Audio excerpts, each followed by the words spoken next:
The old clock on the wall showed 11:47 p.m. Maria Santos pushed her cleaning cart down the long hallway of Hartwell University. Her back hurt like it did every night after 8 hours of cleaning. She was 52 years old and her body felt every single year. The wheels of her cart squeaked as she walked. The sound echoed in the empty building. Most people had gone home hours ago. Only Maria and a few other night workers remained. This was her world now. The quiet halls, the empty rooms, the smell of cleaning products on her hands. She stopped in front of the big wooden doors. The concert hall. This was always her last stop of the night. Maria took a deep breath before pushing the doors open. Even after 15 years of working here, this room still took her breath away. The concert hall was beautiful. Red velvet seats filled the space. Crystal lights hung from the ceiling like frozen stars. And there, in the center of the stage, stood the piano. A Steinway grand piano, black and shining under the soft lights that were never fully turned off. Maria walked slowly down the center aisle.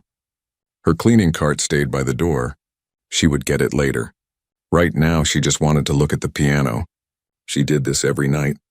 It was her private moment, her secret time. The stage steps creaked under her feet. Maria walked across the wooden stage floor. Her shoes, old and worn, made soft sounds. She stopped next to the piano and stood very still. Her hand reached out. Her fingers touched the smooth, cold surface. She remembered when her hands were different. Young hands. Strong hands. Hands that could fly across piano keys like birds in the sky. That was a long time ago. A different life. A different Maria. Now her hands were rough and red from years of cleaning. Calluses covered her palms. Her fingers were stiff from scrubbing floors and washing windows. But sometimes, late at night, she would stand here and remember.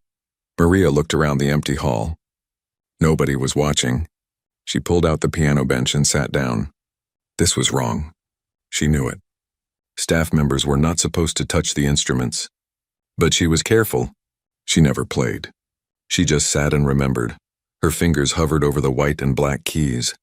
So close, but she never pressed them. That would be too much. That would break something inside her that she worked very hard to keep locked away. A door slammed somewhere in the building. Maria jumped up from the bench. Her heart pounded in her chest. She pushed the bench back into place and hurried off the stage. She grabbed her cart and started cleaning the seats row by row. Just like she was supposed to do. The concert hall took almost an hour to clean. Maria worked slowly and carefully. She picked up programs left on seats. She swept the aisles. She wiped down the armrests. This was good work. Honest work. It paid her bills. It sent money to her daughter. That was what mattered. When she finished, it was past 1 in the morning. Maria was tired. Her feet hurt. She wanted to go home to her small apartment and sleep. But first, she walked back to the stage one more time. She always did this. One last look at the piano before she left. She stood at the edge of the stage looking up at the beautiful instrument. In her mind, she heard music. Rachmaninoff. The piece she used to play when she was young. When she was someone else. When people called her talented. When her mother cried with pride at her concerts, Maria closed her eyes. For just a moment, she let herself remember. The weight of the keys under her fingers.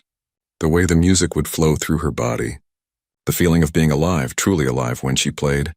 A sound made her eyes snap open, voices coming closer. Maria's stomach dropped. She should not be standing here.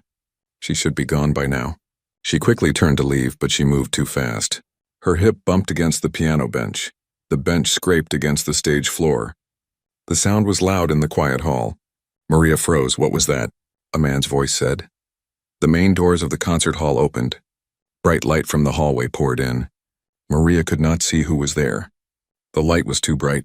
She stood on the stage like a deer caught in headlights. Her cleaning cart was far away by the other door. She had no reason to be standing by the piano. Well, what do we have here? The voice was smooth and cold. A voice used to being listened to. A voice that expected obedience. 3 men walked into the concert hall. Maria's eyes adjusted to the light. She recognized them immediately. Dr. Richard Ashford, the university president, and 2 men in expensive suits. Trustees, probably. Important people who made important decisions. Dr. Ashford was a tall man with gray hair and a face that always looked slightly annoyed. He wore a dark suit that probably cost more than Maria made in 3 months.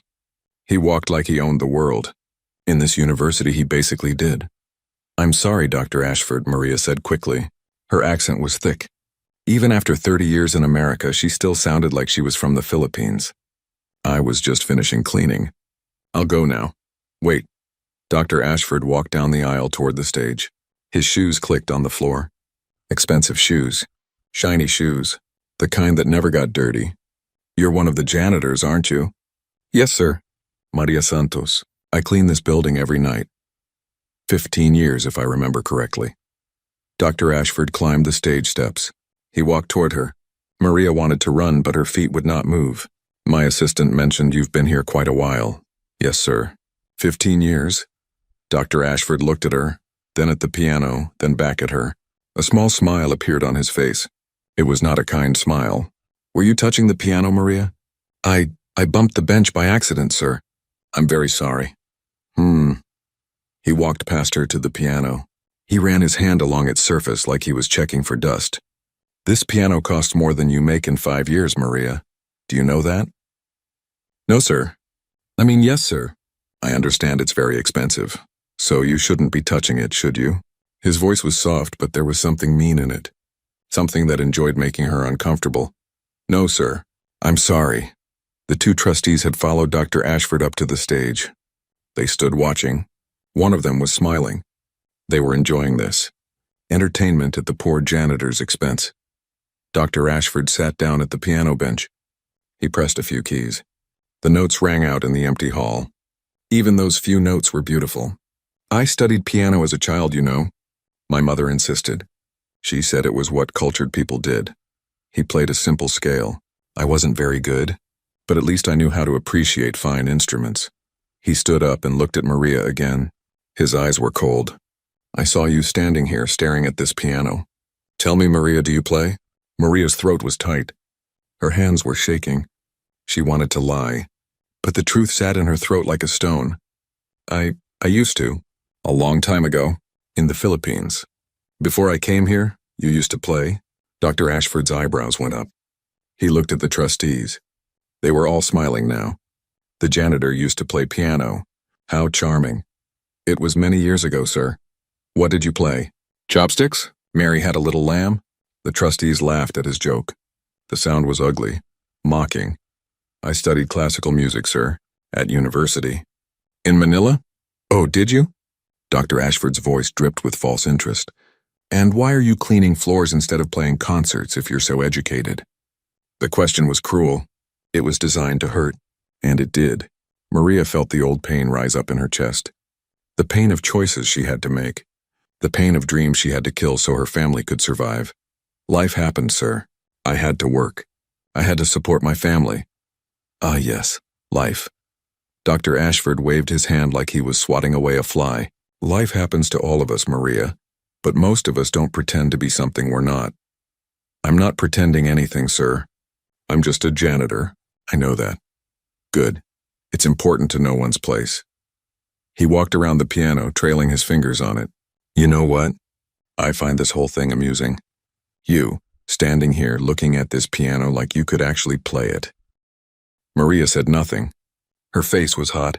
Shame and anger mixed together in her stomach. "I'll tell you what, Maria." Dr. Ashford turned to face her fully. The smile on his face was wide now, mean. "I'll make you a deal. A challenge, if you will." The trustees moved closer, interested. "If you can play this piano, I mean really play it, not just bang on the keys. If you can play it like a true musician, then I'll resign. I'll step down as president of this university." He spread his arms wide. "There, that's my promise. The janitor plays piano and I give up my position." The trustees burst out laughing. One of them slapped his knee. "Good one, Richard," the man said between laughs. "That's very funny." Dr. Ashford grinned. "I'm completely serious. I'll put it in writing if you want. But we both know that will never happen, don't we, Maria? Because you're a janitor. That's what you are. That's all you'll ever be." Maria felt something break inside her, not her spirit. Something else. Something that had been holding back years of buried anger, years of swallowed pride, years of pretending that giving up her dreams was okay. She looked Dr. Ashford in the eyes. Really looked at him. She saw what he was. A man who had everything handed to him. A man who never had to choose between his dreams and his family's survival. A man who thought people like her were less than human. Is that a real offer, sir? Her voice was quiet but steady. The smile slipped from Dr. Ashford's face for just a second. Then it came back. Of course it is. But don't get any ideas, Maria. I've heard hundreds of pianists play on this stage. Students who trained their whole lives. Some of them were barely adequate. You think you can just walk up here after decades of pushing a mop and play like a professional? That's not how the world works. I understand, sir. Good. Now I think we're done here. You should finish your work and go home. It's late. He walked toward the stage steps. The trustees followed him. They were still chuckling, shaking their heads. At the top of the steps, Dr. Ashford turned back. Oh, and Maria, don't touch the piano again. That's an order. Wouldn't want you to get confused about your station in life. They left. Their voices faded down the hallway. Their laughter echoed back to the empty concert hall. Maria stood alone on the stage. She was shaking. Not from fear. From something else. Something that felt like electricity running through her veins. She looked at her hands. These rough, worn janitor hands. Hands that had scrubbed thousands of toilets. Hands that had washed millions of floors. Hands that had given up everything beautiful to survive. But underneath the calluses, underneath the redness and the wear, they were still her hands. The same hands that once flew across piano keys. The same hands that won competitions. The same hands that made her mother cry with joy. Dr. Ashford's words rang in her ears. That's all you'll ever be. No, Maria thought. No, that's not all I am. She walked to her cleaning cart slowly. Her body was tired, but her mind was racing. She pushed the cart out of the concert hall and down the hallway. Her shift was over. Time to go home. But as she walked, something was different. For the first time in 20 years, Maria let herself remember completely. Not just little pieces. Not just quick flashes. She let herself remember all of it. She remembered being 7 years old, touching a piano for the first time at her school in Manila. The teacher saw something in her. Talent, she called it. A gift. She remembered practicing 6 hours a day as a teenager. Her fingers bleeding sometimes. Her back aching, but loving every minute of it. She remembered winning the national youth competition at 17. Standing on stage, flowers in her arms, the audience cheering. Her mother in the front row crying. She remembered the scholarship to the University of the Philippines. Full ride. Her teacher said she could be great. Really great. One of the best. She remembered the phone call. Her father was sick. Very sick. The medical bills were crushing her family. She had to choose. Her dreams or their survival. She chose them. Of course she chose them. She loved them. She took a job as a housekeeper at a hotel. The money was better than anything her father made. She sent it all home. She never played piano again. It hurt too much. Then she met Robert, an American tourist. He was kind at first. He promised her a better life in America. They married quickly. She got pregnant. They moved to California. Robert changed. Or maybe he was always like that and she just did not see it. He left when their daughter Isabella was 2 years old. Left Maria alone in a country where she barely spoke the language. Alone with a baby and no money. She took the first job she could find. Cleaning houses. Then cleaning offices. Then the university janitor job. Night shift. It paid better. She could send money to her parents in the Philippines and raise her daughter during the day. Isabella was 23 now. In college. Studying pre-med. Working hard. Making something of herself. That was what mattered. Maria's sacrifice was worth it if her daughter could have a better life. But Dr. Ashford's words would not leave her mind. That's all you'll ever be. Maria pushed open the door to the employee locker room. Her friend Rosa was there, changing out of her uniform. Rosa cleaned the library building. They had been friends for 10 years. Ay, Maria. You look like you saw a ghost. Rosa said in Tagalog. What happened? Maria told her everything. About Dr. Ashford, about the piano, about the cruel challenge. The mocking laughter. Rosa's face grew dark with anger. That man. That terrible man. Who does he think he is? He's the university president, Maria said tiredly. He's exactly who he thinks he is. No. Rosa grabbed Maria's shoulders. Listen to me. I know your secret, remember? You told me years ago. You can play. You really can play. That was 20 years ago, Rosa. 20 years of cleaning. My hands are not the same. I'm not the same. So what? You show him. You play that piano and you make him eat his words. I can't. Why not? Because I'm scared. The words came out as a whisper. I'm scared that I really am just a janitor now. That all those years of music school were a waste. That he's right about me. Rosa pulled Maria into a tight hug. He's not right. He's a fool. A rich fool who never had to fight for anything. You, Maria Santos, you are strong. You gave up your dreams so your family could live. So your daughter could go to college. That doesn't make you small. That makes you a hero. Maria felt tears on her face. She had not cried in years. She did not let herself cry, but now the tears came and would not stop. I don't feel like a hero, she said. I feel tired. Then rest, Rosa said softly. Go home, sleep, and tomorrow you decide. Do you let him win? Or do you remind him that janitors are people too? That we have worth? That we have talents and dreams and dignity? Maria pulled away and wiped her eyes. She changed out of her uniform slowly. Her mind was spinning. Could she really do it? Could she play again after all these years? She thought about Isabella, her beautiful daughter who worked so hard, who believed that hard work and education could overcome anything. What was Maria teaching her by staying silent, by accepting Dr. Ashford's insults? The bus ride home was long. Maria sat by the window watching the dark city pass by. It was past 2 in the morning. The streets were empty. The world was asleep. But Maria was wide awake. For the first time in 20 years, she felt something dangerous stirring in her chest. Hope, and anger, and determination. She got off the bus 3 blocks from her apartment building. The neighborhood was not fancy. Paint peeled from buildings. Streetlights flickered. But it was home. It was what she could afford. Maria climbed the stairs to her 3rd-floor apartment. Her feet were heavy. Her back ached. She unlocked her door and stepped inside. The apartment was small. 1 bedroom, 1 bathroom, a tiny kitchen and living room combined. But it was clean. Maria kept everything clean. She turned on the light. Photos covered 1 wall. Most were of Isabella. Isabella as a baby. Isabella's first day of school. Isabella's high school graduation. Isabella's acceptance letter to college. But there was 1 other photo. Small and faded. Hidden in the corner.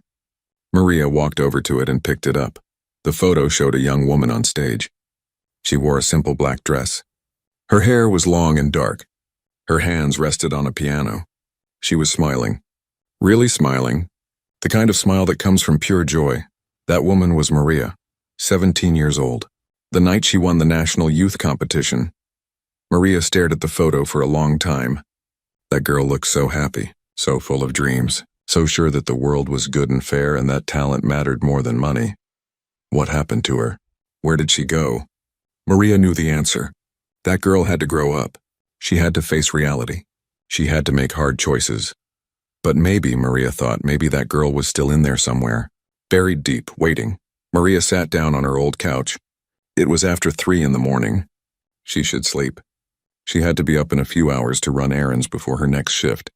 But instead, she sat in the dark apartment, holding the photo of her younger self, and let herself think about the impossible. What if she could play again? What if her hands remembered? What if she could stand on that stage and prove to Dr. Ashford, to the world, to herself, that she was more than just a janitor? What if she could show Isabella that it was never too late? That dreams don't die just because life gets hard?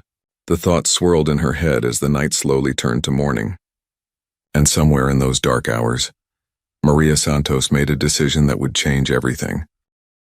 Maria did not sleep that night. She lay in her bed, staring at the ceiling, thinking. When the sun started to rise, she was still awake. Her mind would not rest. At 7 in the morning, she got up and made coffee. Her hands shook as she poured the water. She was not shaking from fear anymore. She was shaking from something else, something that felt like energy, like fire in her blood. She sat at her small kitchen table and drank the coffee slowly. The photo of her younger self was there, propped up against the sugar bowl. That girl in the picture seemed to be looking at her, challenging her, asking her what she was going to do. Maria picked up her phone. She looked at the time. Too early to call Isabella. Her daughter would still be sleeping. College students always slept late when they could. Instead, Maria opened the internet on her phone. Her fingers, stiff and uncertain, typed slowly. She searched for videos of piano performances. Rachmaninoff Piano Concerto No. 2. The piece she used to play. The piece she once knew by heart. She found a video and pressed play. The music poured out of the tiny phone speaker. Even through the small, tinny sound, it was beautiful. Maria closed her eyes and listened. Her fingers moved on the table, pressing invisible keys, following the music from memory. 20 years. It had been 20 years since she played, but the music was still there, locked inside her head. Locked inside her hands. She had tried so hard to forget it, but it never really left. When the video ended, Maria sat very still. Tears ran down her face, but she did not wipe them away. She let them fall. Could she really do this? Could she actually play again? Her hands did not look like pianist hands anymore. They were red and rough. The skin was thick from years of scrubbing and cleaning. Her knuckles were swollen. Sometimes they hurt, especially in the morning or when it rained. But underneath all that damage, they were still her hands. The same hands that once made beautiful music. Maria stood up. She made herself breakfast, but she could not eat much. Her stomach was too tight. She cleaned her apartment even though it was already clean. She needed to move. She needed to do something with the nervous energy burning inside her. At 9 o'clock, she called Rosa. "Maria, are you okay? You sound strange." "I'm going to do it," Maria said. Her voice was quiet but firm. "Do what?" "I'm going to play. I'm going to prove him wrong." There was silence on the other end. Then Rosa screamed so loud that Maria had to hold the phone away from her ear. "Yes." "Yes, I knew you would." "Oh, Maria, I'm so proud of you." "I don't know if I can really do it," Maria said. "It's been so long. My hands are not the same. I might fail. So what if you fail? At least you tried. At least you stood up and said, I am more than what you think I am. That's what matters." "I'm scared, Rosa." "Being scared is okay. Do it anyway." They talked for an hour. Rosa had ideas. Lots of ideas. Where Maria could practice. How she could do it without anyone knowing. When the building would be empty. "The practice rooms in the music building," Rosa said. "They're always empty early in the morning. I clean that building on Tuesdays and Thursdays. I know where the keys are." "Rosa, I can't ask you to steal keys. I'm not stealing. I'm borrowing." "Big difference," Rosa laughed. "Besides, what are they going to do? Fire us? We're janitors. They barely notice we exist," that was true. Maria had worked at the university for 15 years, and most professors did not even know her name. She was invisible to them. Just the woman who emptied their trash and cleaned their toilets. Maybe it was time to be visible. After she hung up with Rosa, Maria sat down and thought about what she needed to do. She needed a plan. She could not just walk up to Dr. Ashford and demand to play. That would not work. He would laugh at her again. She needed to practice first. She needed to make sure she could still play. Really play. Not just remember how it felt, but actually do it. But how? She did not have a piano. She could not afford to rent one. And she certainly could not practice at the university during the day. Too many people. Too many questions. Maria thought about this problem all day. She did her errands. She sent money to her mother in the Philippines like she did every month. She bought groceries. She tried to act normal. But her mind was always working on the problem. That evening, before her shift started, she went to the university early. 2 hours early. She walked through the campus like she always did, invisible in her janitor uniform. Nobody looked at her. Nobody stopped her. She went to the music building. It was mostly empty at this time. A few students practiced in the rooms, but not many. Maria walked down the hallway slowly. She looked at the practice room doors. Most had small windows. She could see inside. One room had a piano, just a regular upright piano. Not like the grand piano in the concert hall, but it was enough. The room was empty. Maria looked around. No one was watching. She tried the door, locked. She stood there for a long moment. This was the barrier. This locked door between her and the thing she wanted most. Between her old life and her new one. Maria looked at her watch. She had to start her shift soon. She could not be late. She turned and walked away. But as she walked, she made a decision. She would find a way into that room. Somehow. That night, when she was cleaning the music building, Maria paid attention to everything. Where the keys were kept, when the building was empty, which professors left late, Which ones came early? She learned that the building was completely empty between 5 and 7 in the morning. The early students did not arrive until 7:30. The professors came even later, 2 hours. She would have 2 hours every day to practice if she could get into a practice room. The next day, Maria could not stop thinking about it. She worked her shift like always, but her mind was far away, planning, figuring out how to make this work. Rosa found her during lunch break. They sat together in the employee break room eating sandwiches. "I've been thinking," Rosa said quietly, "about the practice rooms. I know where the master key is kept." "Rosa, no. You could get fired. We're going to be smart about it. Listen." Rosa leaned closer. "I'll make a copy of the key, just for you. You can get into any practice room. You practice early in the morning, before anyone arrives. Then you return the key to me. No one will ever know. If we get caught, we won't get caught. And even if we do, what's the worst that happens? They fire us. We find other jobs.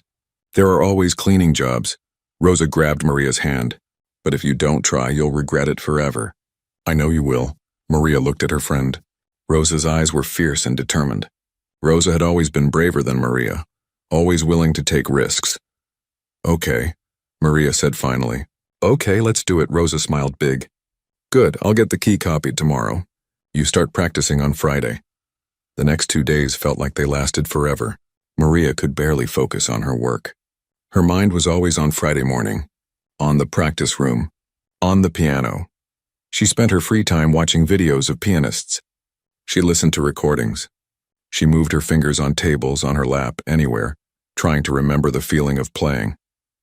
On Thursday evening, Rosa slipped Maria a small key during their shift. "There," she whispered. "Don't lose it. And don't tell anyone where you got it." Maria held the key in her hand. It was warm from being in Rosa's pocket. Such a small thing. But it felt heavy, important, like it could unlock more than just a door. That night, Maria barely slept again. She was too excited, too nervous. What if she could not play anymore? What if 20 years was too long?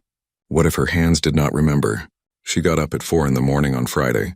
She made coffee and drank it too fast, burning her tongue. She dressed in her regular clothes, not her janitor uniform. She wanted to feel like herself. Her real self. At 5 o'clock, Maria left her apartment. The city was still mostly dark. Only a few cars on the road. Only a few people walking to early morning jobs. She took the bus to the university. Her hands were shaking. The key in her pocket felt like it was burning through the fabric. The campus was quiet and empty. A few streetlights still glowed. Birds were starting to wake up and sing. The air was cool and fresh. Maria walked to the music building. Her heart pounded so hard she thought everyone could hear it. But there was no one around to hear. She used the key. The door opened. She stepped inside and closed it quietly behind her. The hallway was dark except for the exit signs. Maria knew the way. She had cleaned this building 1,000 times. She walked to the practice room she had seen before. The one with the upright piano. She used the key again. The door opened. Maria stepped inside and turned on the light. There it was. The piano. Brown wood. White and black keys waiting. She closed the door behind her and locked it.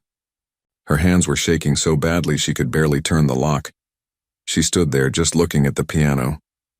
This moment felt huge, like everything in her life had led to this. All the sacrifice, all the pain, all the years of cleaning floors and swallowing her pride.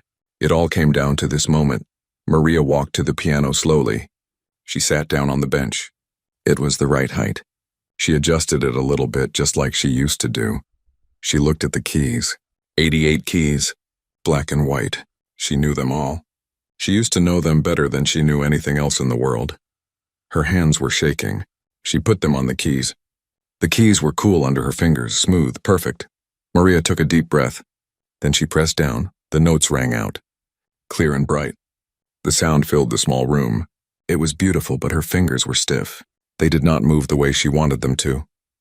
The notes came out choppy, uncertain. She tried to play a simple scale. It was messy, wrong. Maria stopped. Her hands fell to her lap. The silence after the music was loud. This was stupid. 20 years was too long. Her hands were too damaged. She was too old. Dr. Ashford was right. She was just a janitor. That was all she would ever be. No, The word came from somewhere deep inside her, from the part of her that used to be that girl in the photograph, that girl who believed in herself, who believed that music mattered more than money or status. No, she would not give up. Not after 1 minute, not after 20 years of silence. Maria put her hands back on the keys. This time, she did not try to play anything complicated. She just played one note, then another, then another. Simple notes. Getting used to the feeling again. Her fingers were stiff. They did not want to curve the right way. The joints hurt. But she kept playing, slowly, patiently. She played scales. First the right hand, then the left.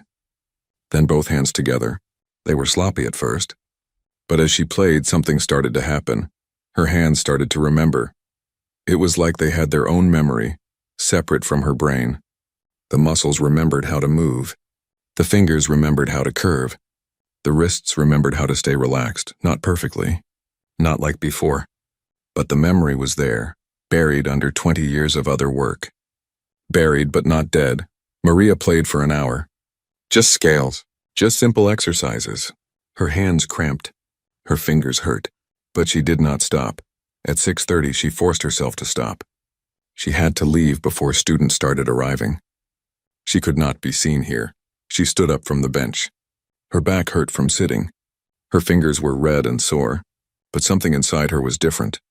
Lighter, like she had put down a heavy weight she had been carrying for years. She left the practice room and locked it behind her. She walked out of the building. The sun was up now. The campus was starting to wake up. Students walked to early classes. Professors carried coffee cups. Maria walked past them all. Invisible like always. But she did not feel invisible. She felt alive. She went home and slept for a few hours. Then she got up and got ready for her night shift. Everything was normal. Everything was the same. But also everything was different. Maria went back the next morning. And the morning after that. Every day she woke up at 4 in the morning. She went to the practice room. She played. The first week was the hardest. Her hands hurt constantly. Her fingers were stiff and clumsy. She got frustrated. She wanted to quit, but she did not quit. She kept going. The second week, things started to improve. Her fingers moved a little easier. The pain was less. She started working on real pieces. Not the Rachmaninoff yet. That was too hard. But simpler pieces. Pieces she used to play when she was a student. It was like learning to walk again. No, it was like learning to fly again after 20 years of only walking. One morning, during her third week of practice, something wonderful happened. Maria was playing a Chopin prelude, a piece she had loved when she was young. She was concentrating hard, trying to get the notes right. And then, for just a few measures, her hands took over. They played without her thinking about it. The music flowed out naturally, beautifully, the way it used to. It only lasted a few seconds. Then her brain caught up and she got self-conscious and the magic stopped. But those few seconds were enough. She could do this. Really do this. Maria put her head down on the piano keys. She started to cry. But they were not sad tears. They were relief tears. Joy tears. Hope tears. She was a pianist again. Not just a janitor who used to play.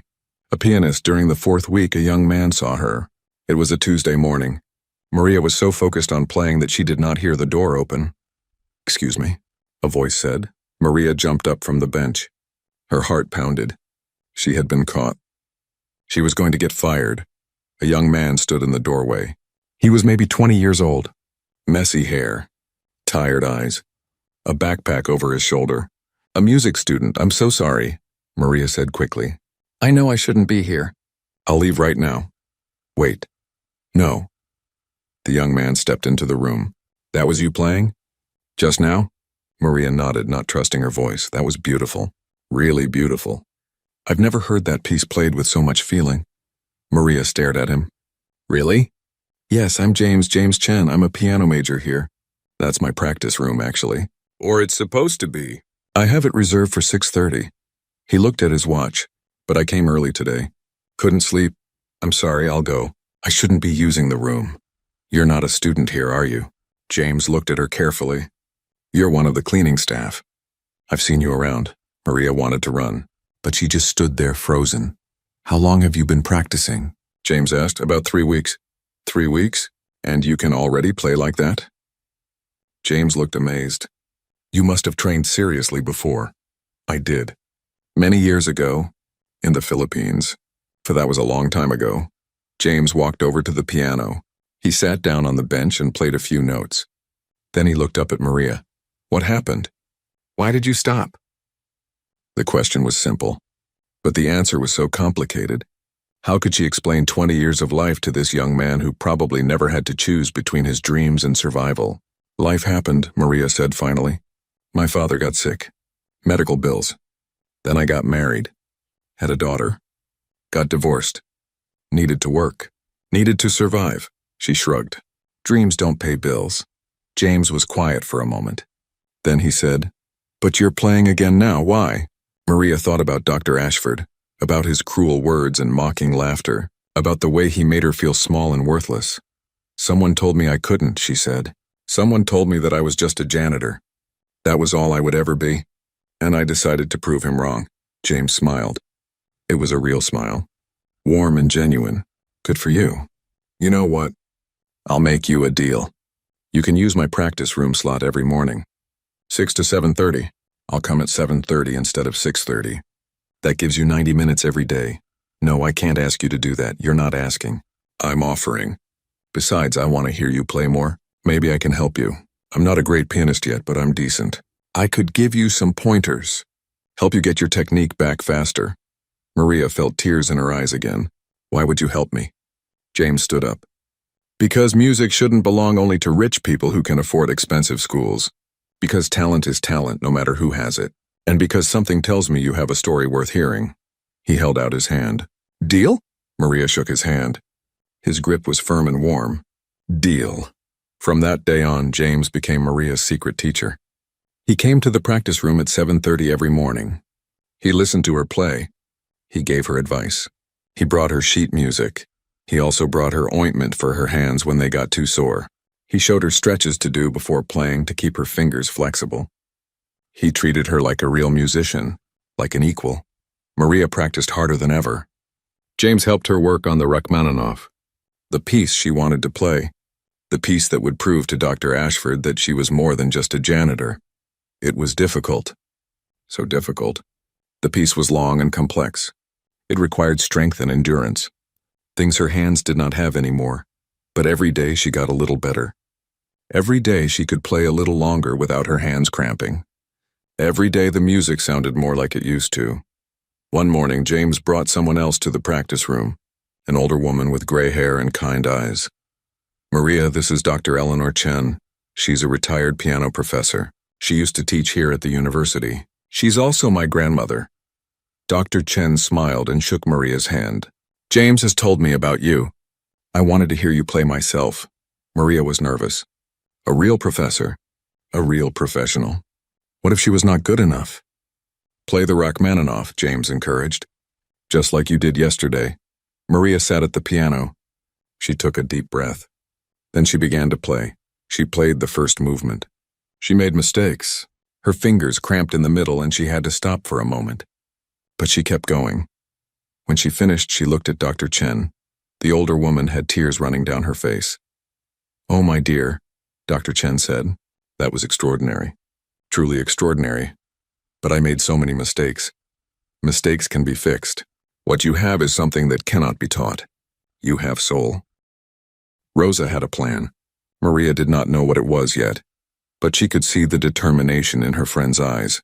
That made her both excited and nervous. Trust me, Rosa said. This is going to work. 2 days later, Rosa showed Maria a letter. It was typed on the computer and printed on nice paper. The letter was formal and polite. It was addressed to Dr. Richard Ashford, president of Hartwell University. Maria read the letter slowly. Her English was good, but formal English was sometimes hard for her. Rosa had written it carefully, making sure every word was correct. The letter reminded Dr. Ashford of his words on the night of September 15th. His challenge. His promise. If the janitor could play piano, he would resign. The letter quoted his exact words. Then it politely requested that Maria Santos be allowed to perform during the upcoming faculty appreciation concert in 4 weeks. The letter was signed by Maria. Below her signature were 15 more signatures. Other janitors, cafeteria workers, groundskeepers, security guards, people who cleaned and served and maintained the university, people who were usually invisible. Rosa, where did you get all these signatures? Maria asked. I told people what happened, how Dr. Ashford treated you, how he mocked you, how he thought we were all beneath him. Rosa's voice was fierce. Everyone wanted to sign. Some people wanted to add their own comments, but I told them to keep it professional. This is about you, but it's also about all of us. About respect. About dignity. Maria looked at all the names. Jose Martinez, groundskeeper. Kim Nguyen, cafeteria worker. Samuel Thompson, security guard. Name after name. People she knew. People she worked with. People who understood what it felt like to be treated as less than human. What if I fail? Maria whispered. What if I can't play well enough? I'll embarrass everyone who signed this. You won't fail, Rosa said firmly. I've heard you practice. James told me how good you are. Dr. Chen says you're ready. You're going to be amazing. But what if Dr. Ashford says no? What if he refuses? Rosa smiled. That's the beauty of this plan. We're going to make sure he can't refuse. The next day, Rosa did something brave and possibly stupid. She sent the letter to Dr. Ashford. But she also sent copies to other people. The student newspaper, the local news. Several professors who she knew did not like Dr. Ashford very much. She even posted about it on social media. Within hours, the story started to spread. Students talked about it in the cafeteria. Professors discussed it in their offices. Someone created a social media account called Team Maria and started posting about it. The story was simple and it was powerful. A janitor who used to be a musician. An arrogant president who mocked her. A challenge made. A promise given. Would he keep his word? Maria found out about all this when she arrived for her shift that evening. People kept stopping her in the hallways. Students she had never talked to before. Professors who never noticed her. They all wanted to know if it was true. Was she really going to play piano? I think so, Maria said, overwhelmed by all the attention. If Dr. Ashford allows it, he has to allow it, a young female student said. He made a promise. Everyone heard him. If he backs out now, he'll look like a coward. That night, Maria could barely concentrate on her work. Her phone kept buzzing with messages. Rosa, James, Dr. Chen, even her daughter Isabella, who had seen the story online. Mom, Isabella had texted in all capital letters. Why didn't you tell me you used to play piano? Maria had not called her back yet. She did not know what to say. How to explain 20 years of silence about something that used to be so important to her. 3 days after Rosa sent the letters, Maria was called to the university administration office. Her stomach dropped when she got the message. This was it. She was going to get fired. They were going to punish her for causing trouble. She took the bus to campus during the day, her day off. She wore her best dress, the one she saved for important occasions. If she was going to lose her job, she would lose it with dignity. The administration building was impressive. All marble and wood and expensive furniture. Maria had cleaned this building many times, but always at night. She had never been here during business hours. Never walked through the front door like she had a right to be there. The receptionist looked at her with curiosity. Maria Santos? Yes, I was told to come. Dr. Ashford is expecting you. 3rd floor. His secretary will take you to his office. Maria took the elevator up. Her hands were shaking. The elevator was full of important-looking people in expensive suits. They did not look at her. She was still invisible to them. On the 3rd floor, a woman in a gray suit greeted her. Mrs. Santos? This way, please. Dr. Ashford's office was huge. Big windows overlooked the campus. Bookshelves filled with leather-bound books. A massive wooden desk. Everything screamed money and power. Dr. Ashford sat behind the desk. He did not stand up when Maria entered. He did not smile. His face was cold and hard. Sit down, Ms. Santos. He pointed to a chair across from his desk. Maria sat. She kept her back straight. She would not let him see her fear.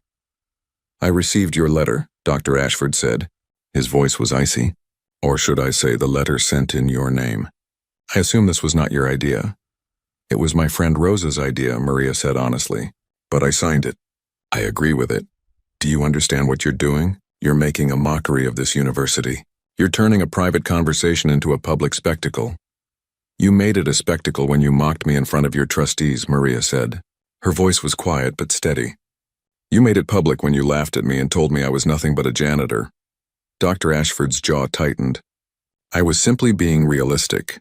You are a janitor. That is your job. Your position here. That is my job. But it is not who I am. Maria met his eyes. You promised something that night.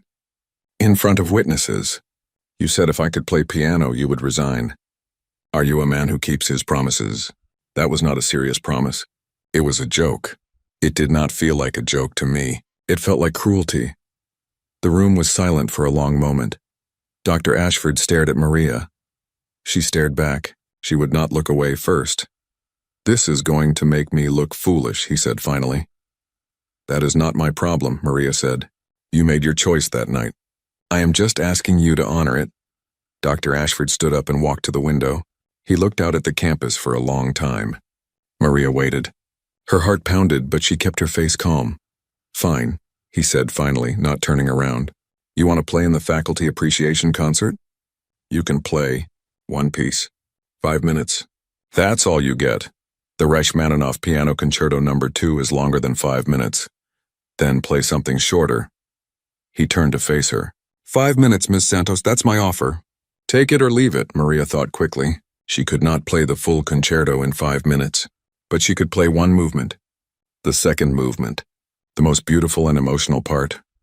The second movement of the Rachmaninoff, she said. It's about 8 minutes.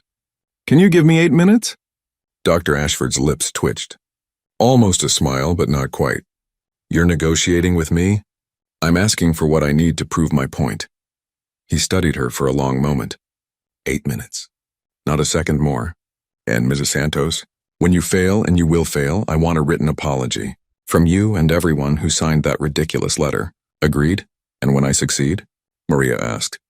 Will you honor your promise to resign? If you play at a professional level. If you prove that you are truly a pianist and not just a janitor with delusions, then yes.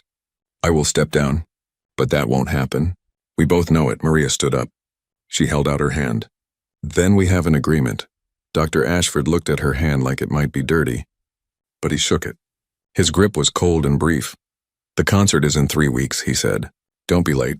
Maria left his office. She walked down the hallway into the elevator, out of the building. She kept walking until she was far away from the administration building.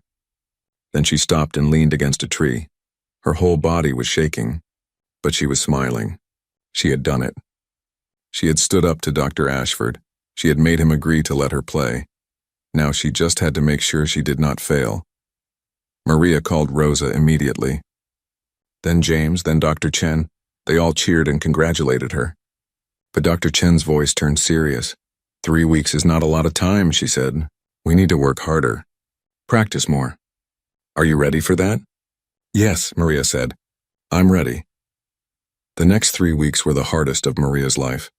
She practiced every morning from 5 to 8. Then she went home and slept for a few hours. Then she did her errands and chores. Then she worked her night shift from 7 p.m. to 3 a.m. Then she went home and slept a few more hours.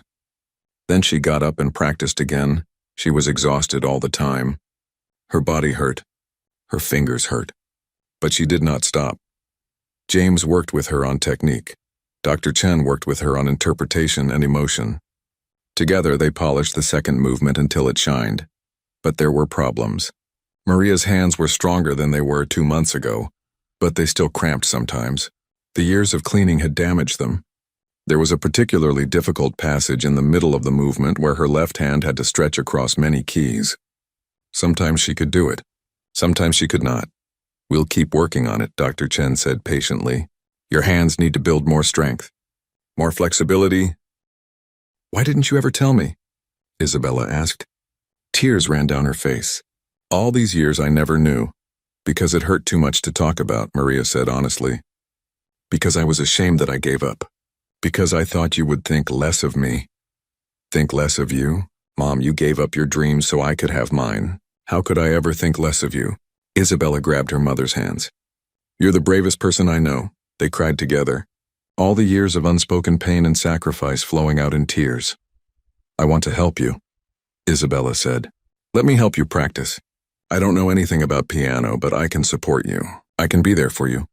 So Isabella stayed for a week. She went with Maria to the early morning practice sessions. She sat and listened. She brought her mother water when she needed it. She massaged Maria's hands when they cramped. She also met James and Dr. Chen. The four of them became a team, all working together to help Maria succeed. 1 week before the concert, the university started putting up posters. The Faculty Appreciation Concert. Guest performer Maria Santos, a special addition to the program. Students started talking about it more. The local news did a story. A reporter came to interview Maria. She was nervous on camera, but she told her story. About being a child prodigy in the Philippines. About giving up music to survive. About Dr. Ashford's cruel challenge. The story went viral. Not just locally, nationally, people all over the country started following the story. The hashtag Team Maria started trending on social media. Some people supported Maria. They said she was brave and inspiring. They said Dr. Ashford was a bully who needed to be taken down. Other people thought she was being presumptuous. Who did she think she was? Just because she studied music 30 years ago did not make her a professional pianist. She was going to embarrass herself and waste everyone's time. The criticism hurt, but Maria tried not to read the comments. Dr. Chen told her to stay focused. The only opinion that matters is yours, she said. You're not playing for them. You're playing for yourself. 3 days before the concert, Maria had a breakdown. She was practicing the difficult passage in the middle of the movement. Her left hand cramped badly. The pain was sharp and sudden. She pulled her hand back and clutched it to her chest. I can't do this, she said. Tears streamed down her face. My hands are too damaged. It's been too long. I'm going to fail. I'm going to embarrass everyone who believed in me. Dr. Chen sat beside her on the piano bench. You're scared? That's normal. But Maria, I've been teaching piano for 40 years. I've taught hundreds of students. Some of them became professional pianists. Some of them played at Carnegie Hall. And I'm telling you right now, you have more talent and more heart than most of them ever did. But my hands, your hands are fine. Are they perfect? No, will they cramp sometimes? Yes, but you can still play beautifully. You've been doing it for weeks. Don't let fear steal this from you. James knelt down in front of Maria. Listen to me. I've seen you play. I've watched you grow. You're ready. You're more than ready. Dr. Ashford is going to be so shocked he won't know what hit him. Isabella hugged her mother. You taught me to never give up. You taught me to fight for my dreams even when it's hard. Now it's your turn to follow your own advice. Maria wiped her tears. She looked at these 3 people who believed in her, who had given her their time and energy and faith. Okay, she said. Okay, I can do this. The last 2 days before the concert, Maria rested. Dr. Chen insisted. No practicing, just rest. Let her hands recover. Let her mind clear. Maria spent the time with Isabella. They cooked together. They watched movies. They talked about everything and nothing. It was peaceful. For the first time in months, Maria felt calm. The day of the concert arrived. Maria woke up early but not to practice. She lay in bed and thought about what was coming. In 12 hours, she would walk onto that stage. She would sit at that piano. She would play. She thought about Dr. Ashford, about his cold eyes and cruel words, about the way he made her feel small and worthless. She thought about her father in the Philippines, long dead now. He never got to see her play professionally, but he always believed in her, always told her she was special. She thought about all the years of cleaning, all the floors she scrubbed, all the toilets she cleaned, all the time she felt invisible, less than human. She thought about Isabella, her beautiful, brilliant daughter, about the life she was able to give her because of all those years of hard work. And she thought about the girl in the photo, that 17-year-old girl in the black dress smiling at the piano, full of dreams. That girl never really went away. She was just waiting. Waiting for this moment, Maria got out of bed.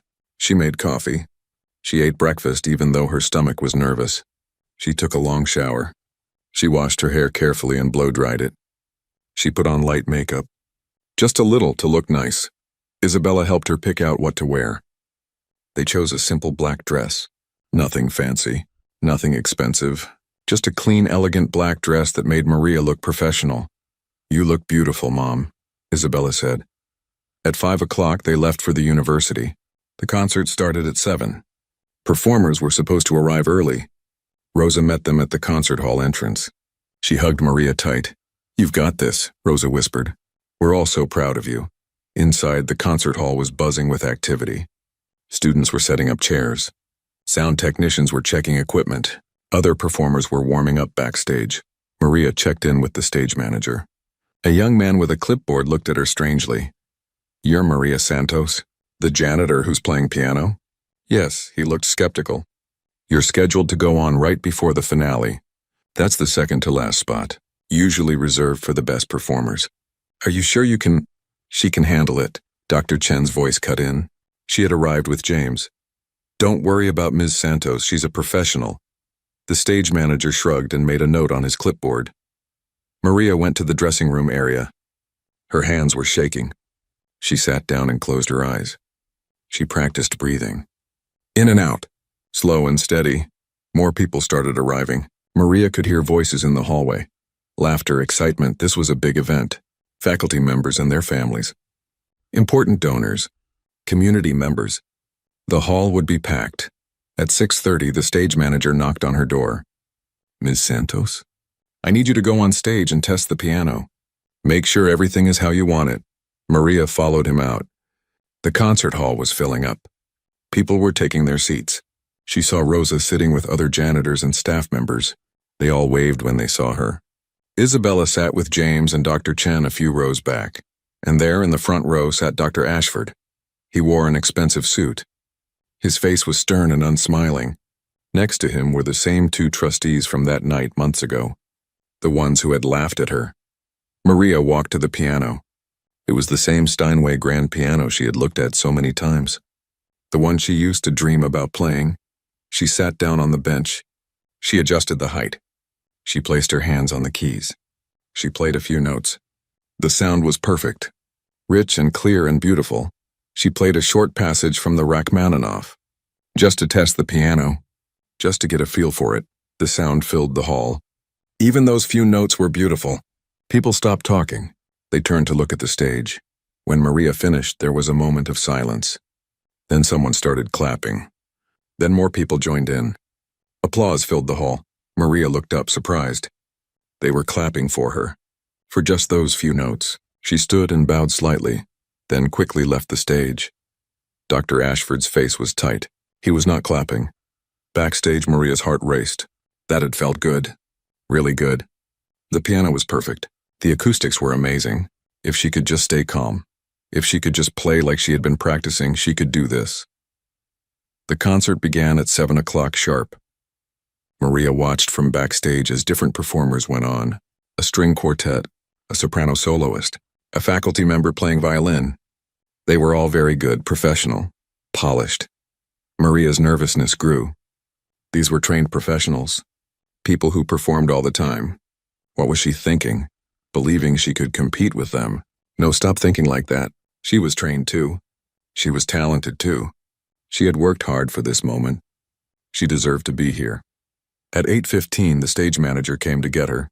"You're up next, Ms. Santos. Ready?" Maria stood up. Her legs felt weak, but she nodded. "Ready?" She walked to the stage entrance and waited. The current performer was finishing. A pianist playing Mozart. She played beautifully. The audience loved her. The pianist finished and bowed.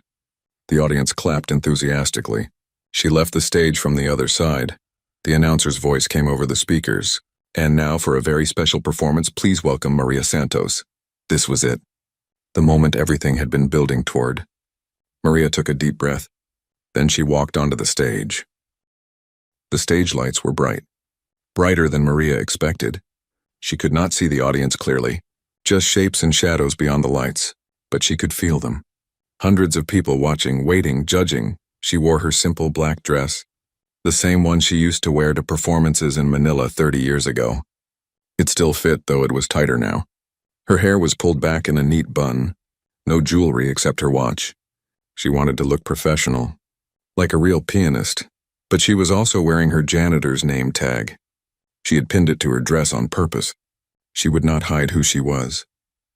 She was both, a janitor and a pianist. Both were true. Maria walked across the stage. Her shoes clicked on the wooden floor. The sound echoed in the large hall. She could hear people whispering. Some were excited. Some were skeptical. She tried to block it all out. She reached the piano and stopped. For a moment, she just stood there looking at it, this beautiful instrument. This piece of her past that she thought was gone forever. She turned to face the audience and bowed. There was polite applause. Not enthusiastic, not rude, just polite. They were curious but doubtful. She could feel it. Maria sat down on the piano bench. She adjusted the height even though she had already set it perfectly during the sound check. She was stalling. Her hands were shaking. She placed her fingers on the keys. They felt cool and smooth under her fingertips. Home. This felt like home. From the front row, she could see Dr. Ashford. His arms were crossed. His face showed nothing, but his body language said everything. He did not believe she could do this. He was waiting for her to fail. Next to him, the two trustees whispered to each other. One of them smirked. They remembered that night. They remembered laughing at her. They expected to laugh again tonight. A few rows back, Maria could see Rosa. Her friend had tears in her eyes already. She gave Maria a thumbs up. Next to her sat the other janitors and staff members. Samuel, the security guard. Kim from the cafeteria. Jose, the groundskeeper. All the people who signed the letter. All the people who believed in her. Isabella sat with James and Dr. Chen. Her daughter's face was tight with worry. But she smiled when Maria looked at her. A brave smile. A proud smile. Maria took a deep breath. She closed her eyes for just a moment. She thought about her father. About her mother. About all the years she spent silent. All the years she pretended to be less than she was. Not anymore.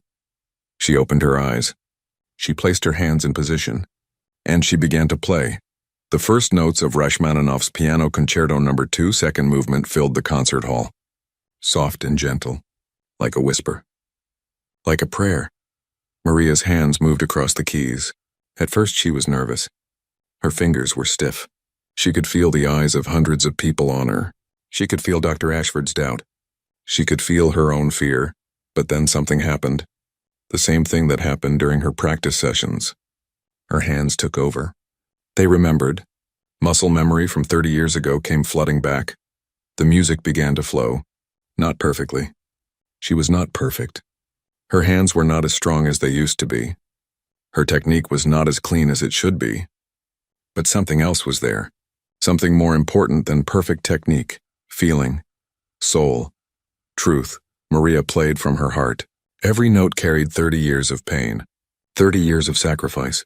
30 years of dreams buried but not dead. She played for her father who got sick. She played for her mother who cried when she had to give up music. She played for herself. The girl she used to be and the woman she had become. The melody was beautiful and sad. It spoke of longing, of loss, of hope that refuses to die even in the darkest times. It was the perfect piece for this moment, for her story. The audience grew very quiet. No whispers now. No coughs or shuffling. Just silence and music. Maria moved into the middle section of the movement. This was the hardest part. The part where her left hand had to stretch across many keys. The part that made her hand cramp during practice. She felt the tension building in her hand. The familiar tightness, no, not now. Please, not now. She pushed through it. She focused on the music, not the pain. Her left hand stretched. The notes came out clear and strong. She did it. She made it through the difficult passage. Tears started running down her face. She did not stop to wipe them. She just kept playing. Crying and playing. All the emotions she had locked away for decades pouring out through her fingers and into the music. In the audience, people were crying too. Rosa sobbed openly. Isabella had her hand over her mouth, tears streaming down her cheeks. Even some of the faculty members looked moved. Music has power. When it is played with true feeling, it can break through any barrier. It can touch any heart. Dr. Chen sat with her eyes closed. A small smile on her face. She knew, she understood. This was what real music sounded like. Not technically perfect, but emotionally perfect. James watched with pride. He had helped her get here. He had believed in her when she was just a janitor practicing in secret. Now look at her, playing like she was born to do this, because she was, but not everyone was moved. Dr. Ashford sat rigid in his seat. His face was hard to read. Was he impressed? Angry? Scared? He had made a promise. If she played well, he would resign. Was he already regretting that promise? Maria moved into the final section of the movement. The music built toward the climax, louder, more intense, more passionate. Her hands flew across the keys. All the anger she felt at Dr. Ashford, all the frustration of being treated as invisible for 15 years, all the power of a woman who refused to be broken. It all came out in the music. The final notes rang out, clear and strong and beautiful. Then silence. For a long moment no one moved. No one breathed. The last notes hung in the air like they did not want to leave. Then the spell broke. Someone started clapping. Then someone else. Then the whole audience was on their feet. Standing ovation. People cheering. Some crying. Some shouting, "Brava!" Maria sat at the piano, stunned. She looked out at the audience. Everyone was standing. Everyone except Dr. Ashford. He sat frozen in his seat. His face was pale. His hands gripped the armrests of his chair. Maria stood up and bowed. The applause got louder. She bowed again. People were not stopping. The applause went on and on.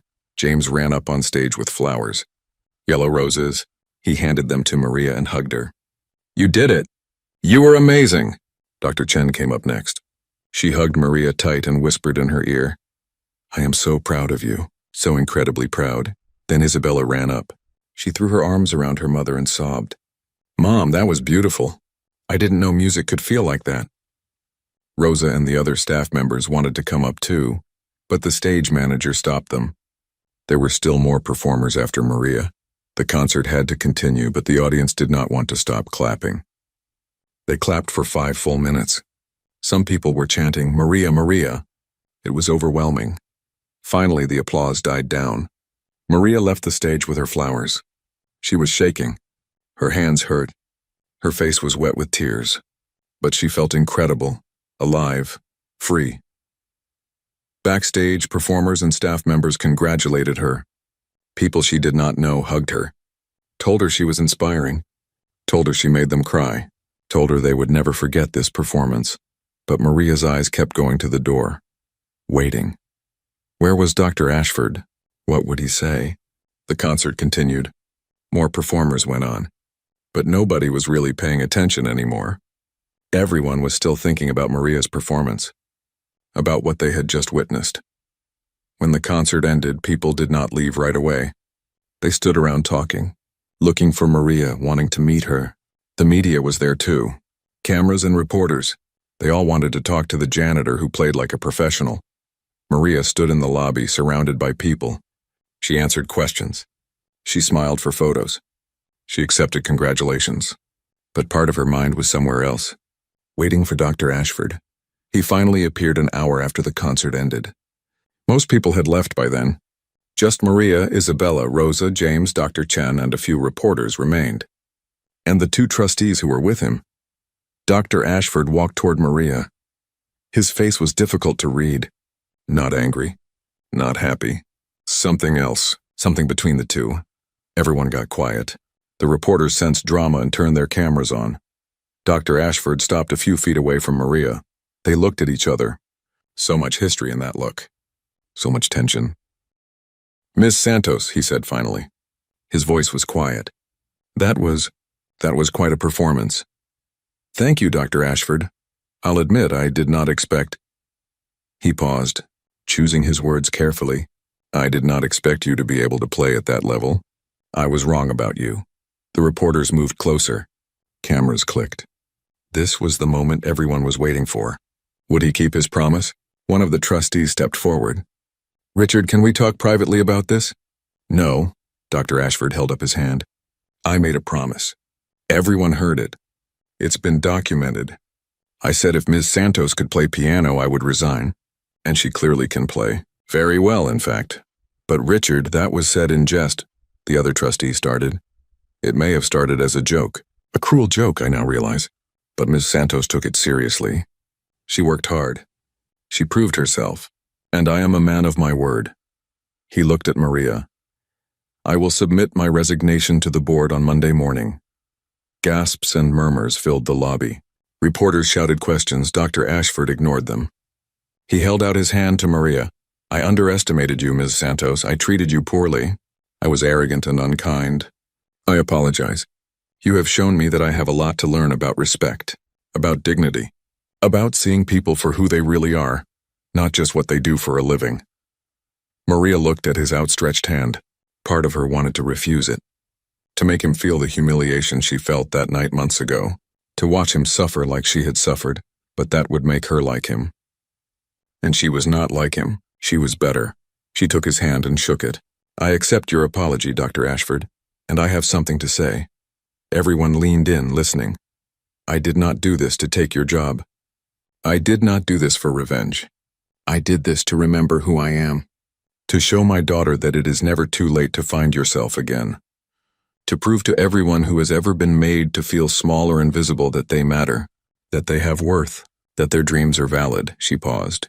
Her voice was shaking with emotion. You do not need to resign. That was never what I wanted. What I want is change, real change. I want the staff at this university to be treated with respect. I want janitors and cafeteria workers and groundskeepers to be seen as human beings, as people with talents and dreams and dignity. Can you do that, Dr. Ashford? Can you make that change? Dr. Ashford stared at her. He looked shocked. You don't want me to resign? I want you to be better, to do better. Losing your job does not teach you anything, but working to change this culture, working to see people differently, that would mean something. One of the reporters called out, So you're letting him off the hook after what he did to you? Maria turned to face the cameras. I'm not letting anyone off the hook. I'm asking for something harder than resignation. I'm asking for real change, for acknowledgement that what happened to me happens to people every day. That class and status should not determine how we treat each other. She looked back at Dr. Ashford. You made me feel worthless that night, like I was nothing because I clean floors for a living. But cleaning floors is honest work. It is good work. I am proud of what I do, and I want you to understand that, to really understand it. Can you do that? Dr. Ashford was quiet for a long time. His face showed a struggle. Pride fighting with something else, shame maybe, or the beginning of actual understanding. Yes, he said finally. I can try. I will try. He looked at the trustees. We will create a committee. Staff members will be included. We will look at how we treat our employees, how we talk about them, how we value them. Mrs. Santos, I would like you to be on that committee, if you're willing. Maria nodded slowly. I'm willing. But not just me. Rosa should be there. And Samuel and Kim and Jose. All the people who signed that letter. They speak for the staff. They should all have a voice. Agreed. The reporters erupted with questions. Cameras flashed. Dr. Ashford held up his hands. That's all I have to say tonight. Details will be announced next week. He turned back to Maria one more time. Thank you, Ms. Santos, for the music. And for the lesson. He left with the trustees. People surrounded Maria again. More questions, more photos, more congratulations. It was overwhelming. Finally, Maria had to escape. She, Isabella, Rosa, James, and Dr. Chen slipped out a side door. They walked across the dark campus together. The night air was cool and fresh. Maria felt like she could breathe again. I can't believe you let him keep his job, Rosa said. After everything he did. Making him resign would feel good for a minute, Maria said. But then what? They hire someone new. Nothing changes. This way, maybe something real can change. You're a better person than me, Rosa said. I wanted to see him suffer. I wanted that too, Maria admitted. For a moment. But that's not who I want to be. That's not what I want Isabella to learn from me. Isabella hugged her mother's arm as they walked. I learned so much tonight, Mom. Not just about music. About courage. About forgiveness. About standing up for what's right even when it's scary. Your mother is extraordinary, Dr. Chen said. What she did tonight, it was not just about playing the piano. It was about reclaiming dignity. For herself and for everyone like her. They reached the parking lot. It was time to go their separate ways. But nobody wanted to leave. This night felt important. Like something had shifted in the world. Something small but real. Same time tomorrow morning? James asked Maria with a grin. Practice session? Maria laughed. It felt good to laugh after so much tension. Actually, I think I'll sleep in tomorrow. My hands need rest and good idea. But you'll keep playing, right? This isn't the end? Maria looked at her hands. These rough, worn janitor hands that could also create beautiful music. Both things were true. Both things were her. Yes, she said. I'll keep playing. Music is part of who I am now. I'm not hiding it anymore. Good, Dr. Chen said. Because I have been thinking. The university has a community outreach program, music classes for people who cannot afford private lessons. I think you would be perfect to teach some of those classes. If you're interested. Me? Teach? Why not? You have the experience, the training, the heart, and you understand what it's like to have obstacles, to have to fight for your dreams. That would make you an excellent teacher. Maria felt tears in her eyes again. She had cried so much tonight. Happy tears, overwhelmed tears, grateful tears. I would love that, she whispered. I would really love that. They all hugged, made plans to meet soon. Then they left. Rosa went to her car. Dr. Chen and James went to theirs. Maria and Isabella walked to the bus stop. They sat on the bench waiting for the bus. The night was quiet. The campus was empty. Just the two of them and the stars above. Mom, Isabella said softly. Yes, honey? I'm going to tell everyone about you. About what you did tonight. I'm going to tell my classmates, my professors, everyone. I want them to know that my mom is a pianist. A real pianist. I'm also a janitor, I know. And that's amazing too. You're both. You can be both. That's what you taught me tonight. We don't have to be just one thing. We can be complex. We can have layers. We can surprise people. Maria pulled her daughter close. When did you get so wise? I learned from the best. The bus came. They got on and sat together in the back. Maria leaned her head against the window and watched the city pass by. The same city she rode through every night after work. But tonight it looked different. Brighter somehow. Full of possibility. Her phone buzzed. Text messages. Hundreds of them. From people she knew. From people she did not know. All saying the same things. Congratulations, you were amazing. You inspired me. Thank you. One message was from a number she did not recognize. She opened it. Ms. Santos, this is Helen Park from the San Francisco Chronicle. I would like to do a feature story on you. Your performance tonight represents something important about class, dignity, and the American dream. Would you be willing to talk with me? Please call me at... Maria stared at the message. A feature story. In a major newspaper. About her. A few months ago she was invisible. Now everyone wanted to talk to her. It was strange, overwhelming, a little scary, but also wonderful. She looked at the yellow roses James had given her. They sat on her lap, beautiful and bright.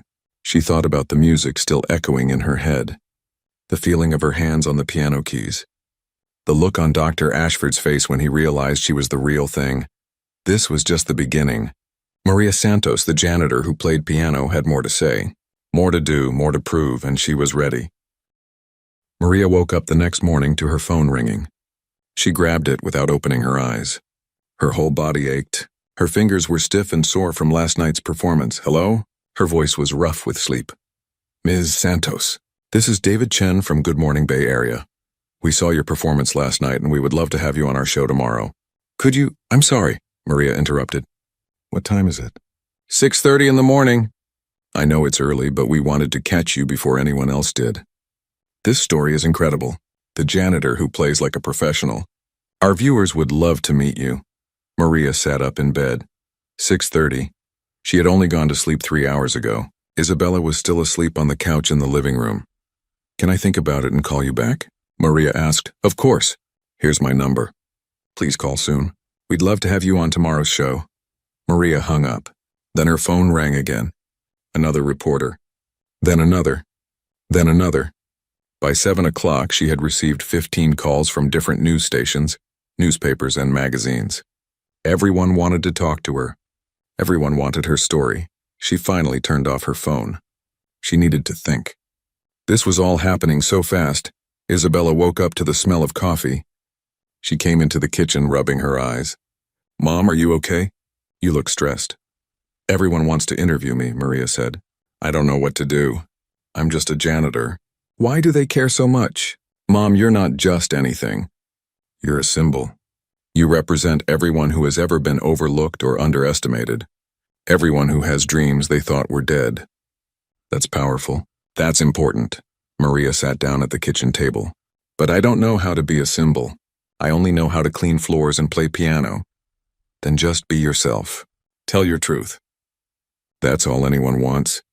Isabella poured herself coffee and sat across from her mother. But Mom, you have to decide what you want.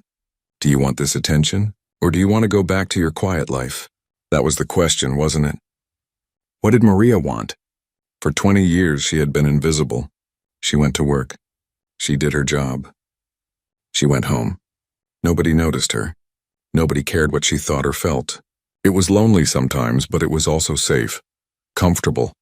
Now everyone was looking at her, talking about her, having opinions about her. It was the opposite of invisible. It was overwhelming, but it was also exciting. For the first time in decades, people saw her, really saw her. Not as a janitor, not as a poor immigrant, as a person, a talented person, a person with a story worth hearing. I think I want to tell my story, Maria said slowly. Not for fame, not for attention, but because maybe it will help someone else. Someone who feels invisible like I did. Someone who gave up their dreams like I did. Maybe they'll see me and think, if she can do it, maybe I can too. Isabella smiled. Then tell your story, Mom. Talk to the reporters. Do the interviews. Share your message. Over the next week, Maria did 20 interviews. Television, radio, newspapers, magazines, podcasts. Everyone wanted to talk to her. She told her story over and over. About growing up in Manila. About being a child prodigy. About the choice she had to make between music and family. About coming to America. About working as a janitor for 15 years. About Dr. Ashford's cruel challenge. About finding her way back to music. Some interviews were easy. The reporters were kind and respectful. They asked good questions. They seemed genuinely interested in her journey. Other interviews were harder. Some reporters had an agenda. They wanted her to attack Dr. Ashford, to call him names, to demand he be fired. When she refused, when she talked about forgiveness and change instead of revenge, they seemed disappointed. Don't you think he should face consequences? One reporter asked. A young woman with sharp eyes and an aggressive tone. He is facing consequences, Maria said calmly. He has to look at himself and recognize his prejudice. He has to work to change the culture at the university. That's harder than just resigning. That requires real work. But he humiliated you. Don't you want him to suffer? I want him to learn. There's a difference.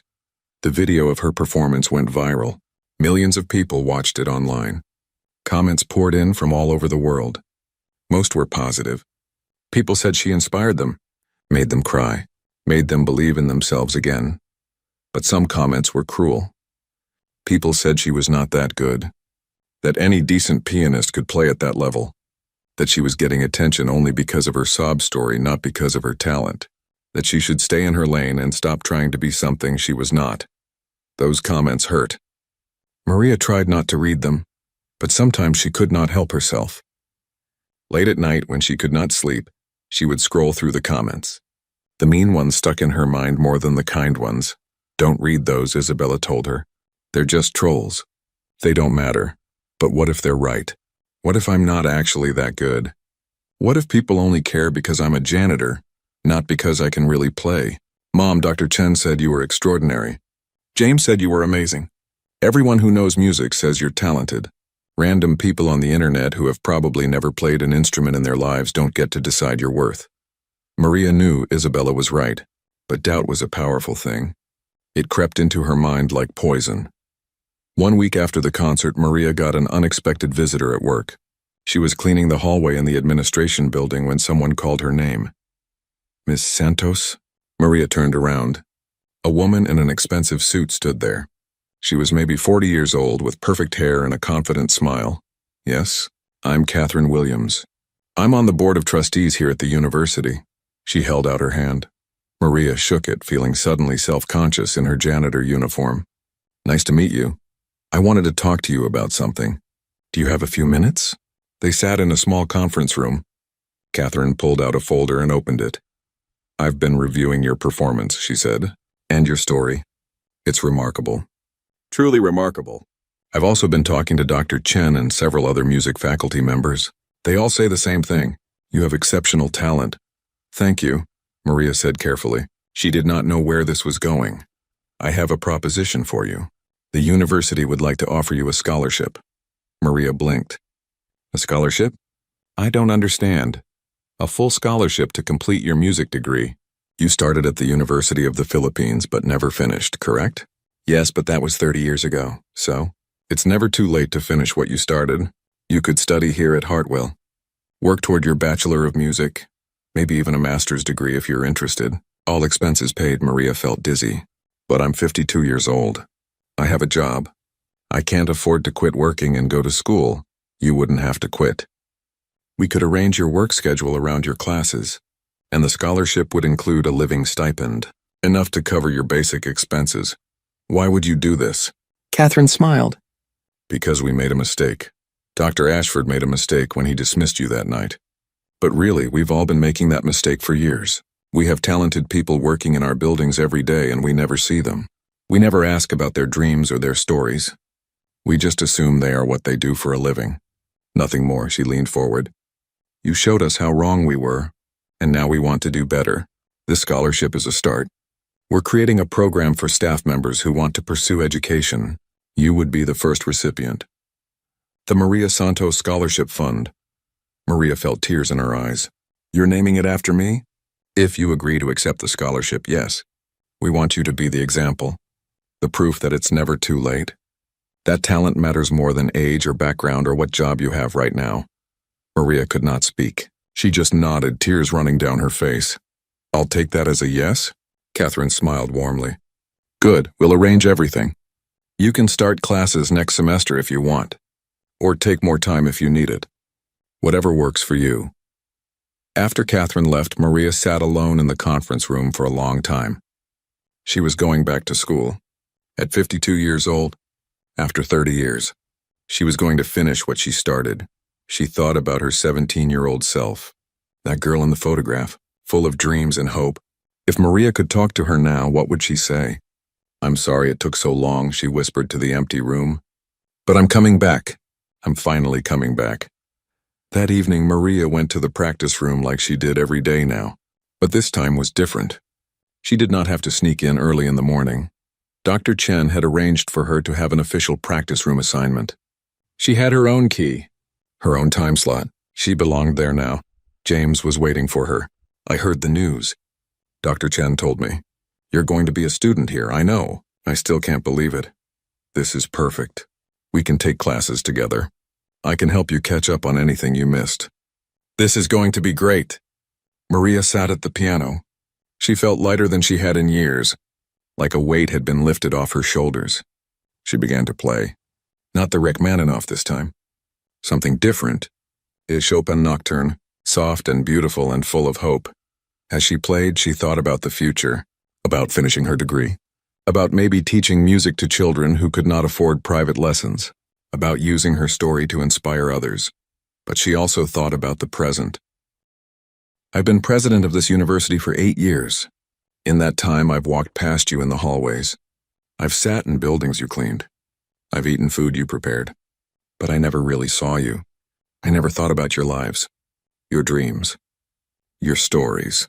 To me, you were just the people who did the work nobody else wanted to do. He paused, took a breath. Ms. Santos showed me how wrong I was. She showed me that everyone has value. Everyone has dignity.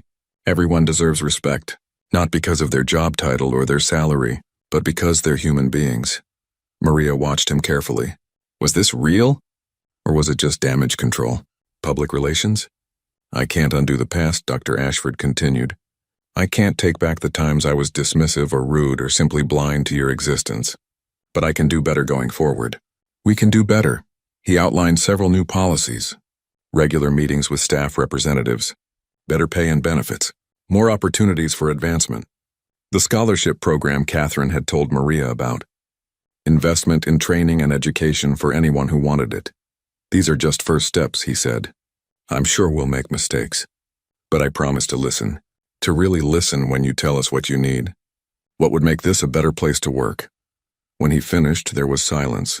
Then someone started clapping. Rosa, then others joined in. Not a standing ovation like Maria got at the concert, but steady, real applause. The applause of people who wanted to believe change was possible. After the meeting, several staff members came up to Maria. They thanked her. They said she gave them hope. They said they felt seen for the first time in years.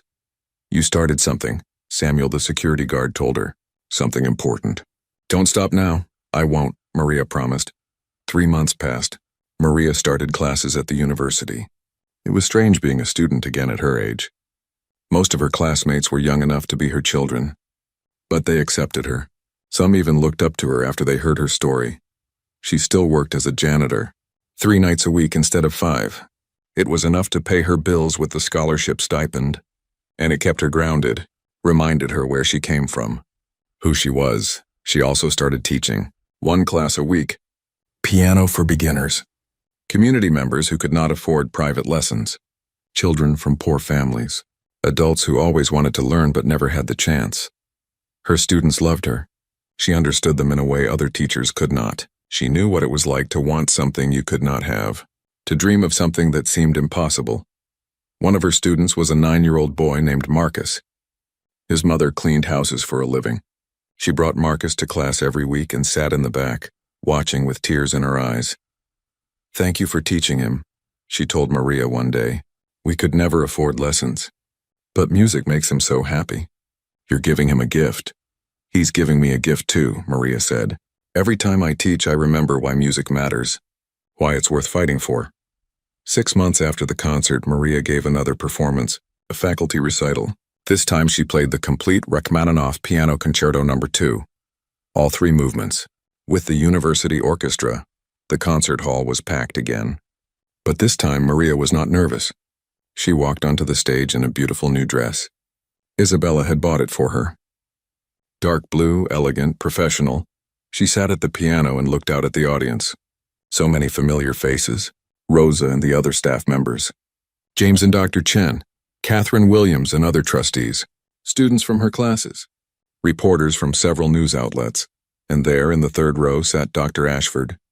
He came. He actually came. When their eyes met, he nodded, a small gesture of respect, of acknowledgement. Maria placed her hands on the keys. She took a breath, and she began to play. This time there were no mistakes, no cramping hands, no technical difficulties. She had practiced for months. Her hands were stronger now. Her confidence was solid. She played beautifully, powerfully, with all the emotion and skill she possessed. The first movement was bold and dramatic. The second movement, the one she had played at the original concert, was even more beautiful now, more refined. The third movement was triumphant and joyful, a celebration. When she finished, the audience erupted, even louder than the first time, even more enthusiastic. Maria stood and bowed. The orchestra stood too, applauding her. The conductor hugged her. People threw flowers onto the stage. She had done it, really done it. She was a pianist again, fully and completely. Not just a janitor who used to play, a real pianist. After the concert, there was a reception. Maria stood in the lobby holding a glass of sparkling water, talking to people. So many people wanted to congratulate her, to tell her their own stories, to thank her for inspiring them.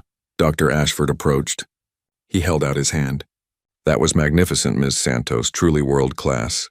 Thank you, Dr. Ashford. I want you to know the changes we discussed, we're implementing them. It's slow. Change is always slow. But we're making progress. The staff seems happier, more engaged. They feel valued now. That's good to hear. You did that. You changed this university. You changed me." He paused. "I'm stepping down at the end of the year. Not because I have to. Because I want to. It's time for new leadership. Someone who understands what you taught us. Someone who sees people for who they are, not just what they do." Maria was surprised. "You're really leaving?" "I am. It's the right time. And honestly, I'm tired. Tired of fighting to maintain the old ways. The world is changing. I can either change with it or get out of the way." "I choose to get out of the way," he smiled. It was a real smile, warm and genuine, the first one Maria had ever seen from him. "But before I go, I want to make sure the Maria Santos Scholarship Fund is fully established. I'm making a personal donation, $1 million. To ensure it continues long after I'm gone," Maria gasped. $1 million? It's the least I can do. To make up for how I treated you. To honor what you've accomplished. To help others like you have the same chance." He walked away before Maria could respond. She stood there stunned. $1 million. How many people would that help? How many dreams could that make possible? Later that night, Maria sat in her apartment with Isabella. They ate ice cream straight from the container and talked about everything. I'm so proud of you, Mom, Isabella said. Not just for the music, for everything. For standing up for yourself. For choosing forgiveness over revenge. For using your story to help others. I'm proud of you too, Maria said. You're going to be an amazing doctor. I learned from the best. Isabella put down her spoon. Mom, can I ask you something? Of course. Do you regret it? Giving up music all those years ago to take care of me and Grandpa? Maria thought about the question. Really thought about it. Did she regret it? No, she said finally. I don't regret it. It hurt, it was hard. But I made the choice out of love. I would make the same choice again. Because you and your grandfather needed me, and family is more important than dreams. But you lost so much time. I lost time, yes. But I gained something too. I gained you. I gained strength. I gained perspective. The Maria who played piano at 17 was talented, but she was also naive. She thought the world was fair. She thought talent was all that mattered. The Maria who plays piano now understands that life is complicated, that sometimes we have to sacrifice, that dignity comes from how we handle hardship, not from how we avoid it. Isabella hugged her mother tight. I love you, Mom. I love you too, baby. 1 year after the concert, Maria graduated. Not with her bachelor's degree yet. That would take a few more years of part-time study, but she completed a certificate program in piano performance. It was an official credential, proof that she was qualified, professional. The graduation ceremony was small, just a few dozen students, but to Maria it felt huge. Isabella flew home for it. So did Maria's mother from the Philippines, her first time visiting America. Rosa and James and Dr. Chen all came, even some of her students. When Maria walked across the stage to receive her certificate, everyone stood and cheered. Her mother cried. Isabella cried. Maria cried. After the ceremony, they took photos. Maria stood in her cap and gown, holding her certificate, surrounded by everyone she loved. She looked happy, truly, completely happy. That night, Maria's mother pulled her aside. I'm sorry, she said in Tagalog. Sorry for what, Mama? For letting you give up music. For not finding another way when your father got sick. For not stopping you when you said you would quit school. Maria hugged her mother. Mama, you have nothing to be sorry for. I made my choice. I'm at peace with it. But you lost so much time. I found my way back. That's what matters. Some people never do. I'm lucky. Her mother touched Maria's face gently. Your father would be so proud. I wish he could see you now. I think he can, Maria whispered. I think he's been watching all along. 2 years after the concert, Maria opened her own music school. A small studio in a community center.